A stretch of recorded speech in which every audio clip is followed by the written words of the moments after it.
In the early days of the internet, launching a digital business meant first navigating the logistics of the physical world. Before you could launch a single website, you needed servers, and servers require real estate. Companies spent massive amounts of capital just paying commercial rent to house bulky physical machines. Then came the operational overhead.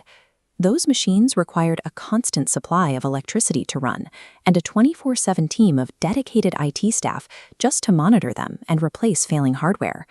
And because dense processing hardware generates extreme heat, businesses had to build expensive industrial cooling systems just to prevent their machines from melting down.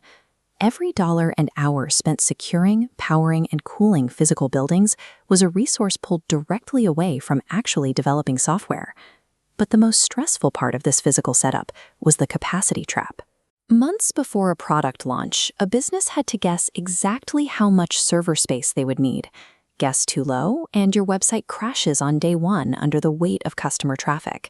Guess too high, and you waste millions of dollars buying machines that sit completely idle. If traffic spiked unexpectedly, you couldn't just click a button to scale up.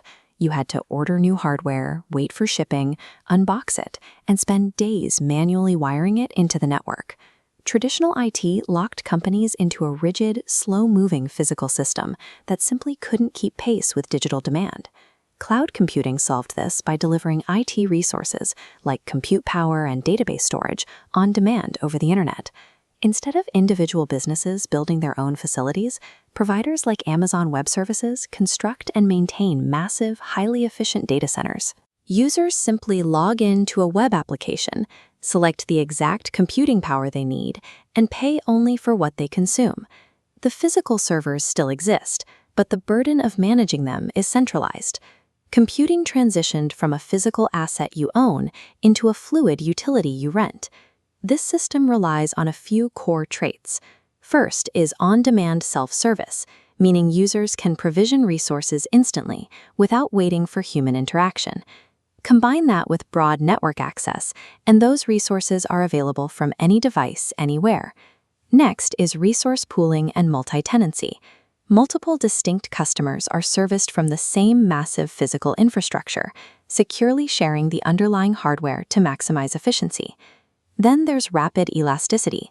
When traffic spikes, the system automatically scales resources up to meet the demand and quickly disposes of them when the rush is over. Finally, it operates as a measured service. Every millisecond of usage is tracked, ensuring you are billed strictly for what you use. These 5 traits combine to remove the financial risk of idle hardware and the burden of guessing server capacity. This cloud architecture is delivered through 3 distinct models, depending on how much control a user needs. At the base is Infrastructure as a Service, or IaaS. This provides the raw building blocks, like networking, storage space, and blank computers, like Amazon EC2. It offers the highest level of flexibility. The middle layer is Platform as a Service. Here, the underlying infrastructure is hidden and managed by the provider, allowing your team to focus entirely on deploying your application code. At the top is Software as a Service. This is a fully completed, managed product run by the provider, like a web-based email client or a video tool, ready for the end user. As you move up the stack, your operational responsibility decreases, shifting the management burden directly to the cloud provider. Financially, the cloud allows businesses to trade massive, risky capital expenses for flexible operational expenses. Because providers like AWS operate at such a massive scale, serving millions of customers, they achieve a level of physical efficiency that drives prices down lower than any single company could manage on its own. By eliminating the need to guess capacity and paying only for measured usage, a company's total cost of ownership drops significantly. This structure democratizes IT. A startup operating out of a garage now has on-demand access to the exact same computing power as a Fortune 500 company without needing millions in upfront capital. Without the friction of ordering servers and managing physical data centers, development teams can build and test new products quickly. This map shows the geographic spread of AWS regions around the world. Because of this interconnected network, a business can deploy applications globally in minutes, reaching users across oceans instantly, instead of spending years building international facilities.